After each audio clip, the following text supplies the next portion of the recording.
because last year we weren't in this position when I came into media day. So it's different, kind of being in the opposite position, but not in a bad way.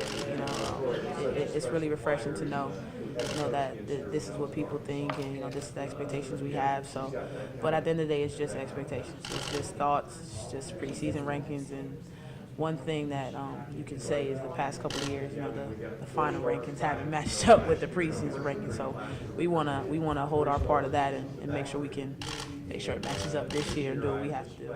Lisa, how easy is it to have a team with this much expectation on it, and then trying to carry that through 35, 40 games? I wouldn't say it. I wouldn't say it's easy. I think we're gonna have our fair share of bad days and everything like that, just like every other team. It's a matter of how inside our circle we remain tight, and like you said, remaining as one. That's our goal. That's our theme. And even when times get tough, we got to find our way to fight through it, because it's not going to be all easy. Nothing is going to be handed to us, and if anything, we have an even bigger target on our back than what we've ever had before. So we just got to make sure that we keep everybody together, keep everybody within our circle, and just stay focused on our game plan and the task at hand.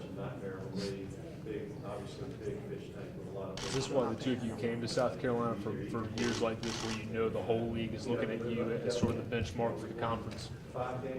Yes, that's probably one of the reasons why I chose to come to South Carolina, because I knew Coach Steely and what she had in mind for this program, and I just wanted to be a part of that.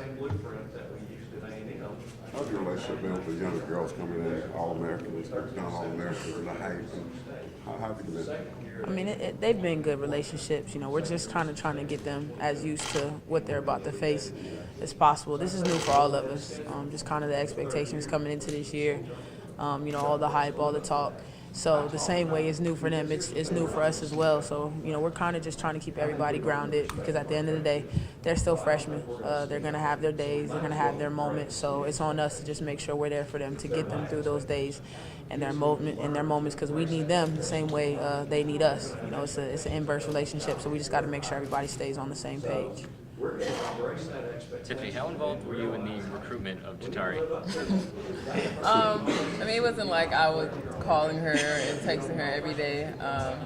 I would just tell her, it's her decision, basically. I just gave her, the goods and the bad of South Carolina. At the end of the day, it was her decision to come here. I didn't really bait her into, come to South Carolina. But I think previous relationship, her being my teammate in high school, probably did have some kind of leeway towards her making this decision. But at the end of the day, it was her parents' choice.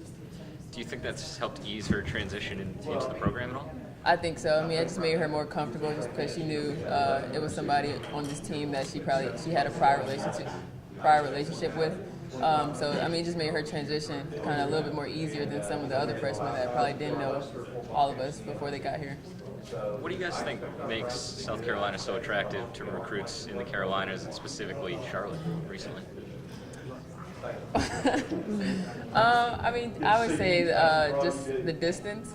It's further enough, it's far enough, and it's close enough where your parents can actually come and watch you play basketball. And the coaching staff, I think, is a huge part of a lot of people's decision to come to South Carolina. Growing up, you watched Don play in Charlotte too, right? And that had a role in your decision? Oh, Lord. It did. When I was younger, I used to go to her games and watch in the stands, or her jersey. I still have the jersey at home, framed in my room. But I kind of looked up to her as a role model, and for her to recruit me, I had to, separate those two, as a fan and a player. So that was kind of my transition when I got my first phone call from her in the recruiting process.